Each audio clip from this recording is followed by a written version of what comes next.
जी आइए, एक interesting link लेकर आए हैं वरुण, और ये है मोबाइल फोन्स में जो भारत में बिक्री नहीं हो रही है बट भारत में प्रोड्यूस होकर जो एक्सपोर्ट हो रहे हैं। $1 बिलियन का। $1 बिलियन। $1 बिलियन बड़ा नंबर है सर। मतलब हम पहली बार इतना एक्सपोर्ट करने लगे, पहले तो हमेशा इंपोर्ट ही होते थे। राइट अनिल जी। अनिल जी, आपने पूरी स्टोरी नहीं बताई।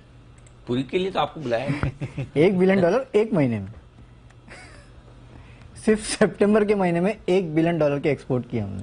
क्या बात। हाँ, ये असली स्टोरी, ये सबसे बड़ी बात है। और अब तक अगर आप देखेंगे तो एक्सपोर्ट जो है इस साल में करीब $4.2 बिलियन के आसपास पहुंच चुके हैं, जो कि पिछले साल केवल $1.7 बिलियन के आसपास। पूरे साल का मतलब जो 6 महीने स्टार्टिंग $2 भी नहीं हुआ था। अप्रैल टू सितंबर। अच्छा, अप्रैल टू सितंबर बता रहा हूं। तो पिछले साल अगर आप देखते तो $1.7 बिलियन का था, वो अब बढ़ के करीब $4.2 बिलियन के आसपास हो चुका है। डबल से ज्यादा हो गया ना। डबल से ज्यादा हो चुका है, 200% से ज्यादा, डबल से तो ज्यादा ही हो चुका है। आत्मनिर्भर भारत की वजह से पीएलआई स्कीम, ये उसी का इम्पैक्ट है जो कि आप देख रहे हैं। और हाँ, और ऐसा भी नहीं है कि हम अच्छे मोबाइल्स यहाँ से एक्सपोर्ट कर रहे हैं, जो मटेरियल्स कर रहे हैं। एप्पल अगर आप देखेंगे और सैमसंग, ये दो कंपनियां हैं जिसके सबसे ज्यादा एक्सपोर्ट जो है वो भारत से हुए हैं। जैसे कि मैंने कहा कि $4.2 बिलियन के आसपास के एक्सपोर्ट हुए, यानी कि 34,500 करोड़ के आसपास के एक्सपोर्ट जो है वो हो चुके हैं।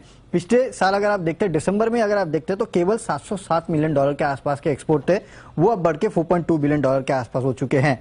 इनफैक्ट अगर आप देखेंगे तो इस वित्तीय वर्ष जो टारगेट रखा जा रहा है करीब $9 बिलियन के आसपास का एक्सपोर्ट है, यानी कि करीब 75,000 करोड़ रुपए के आसपास के एक्सपोर्ट जो है वो इस साल भारत से होने वाले हैं। इनफैक्ट इस पीएलआई स्कीम के तहत एक्सपोर्ट जो है उसमें अच्छी खासी बढ़ोतरी हो गई है। FY26 तक करीब $60 बिलियन के आसपास का एक्सपोर्ट जो है उसका यहाँ पे लक्ष्य रखा गया है, यानी कि 5 लाख करोड़ के आसपास के एक्सपोर्ट जो है वो मोबाइल फोन्स के होने वाले हैं।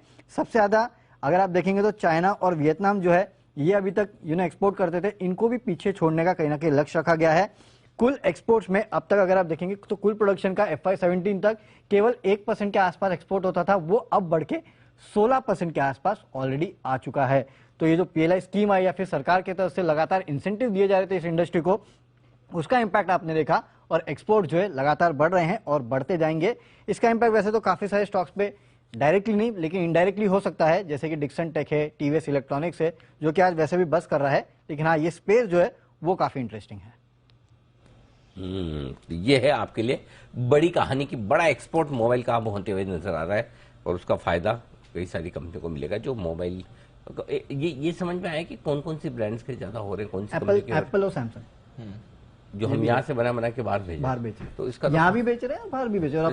तो इसका फायदा तो ऐसे डायरेक्टली तो फिर हमारी किसी कंपनी को नहीं है। डायरेक्टली तो नहीं है अनिल जी, लेकिन अब जैसे कि डिक्सन टेक है वो बनाते हैं, है ना, इक्विपमेंट्स बनाते ज्यादातर, लेकिन एक्सपोर्ट्स में इतने वो इन्वॉल्व नहीं है। लेकिन टीवीएस इलेक्ट्रॉनिक्स है कि जो कि पहले इंपोर्ट करके बेचता था, अब हमें एग्जैक्टली नहीं पता कि वो एक्सपोर्ट करके कितना बेचे और कितना उनका रेवेन्यू। मैनेजमेंट को भी बुलाओ ना, एक्चुअली बुलाना चाहिए, कोशिश करो, बात करके देखते हैं, है ना, समझे तो सही।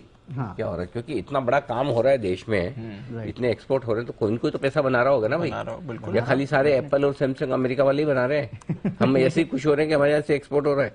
नहीं अनिल जी, हम भी बना रहे होंगे, कुछ तो कर रहे होंगे ना। हाँ, जरूर। हाँ, तो जरा पता लगाओ कौन बना रहा है पैसा। अपने अंदर का जर्नलिस्ट जगाओ।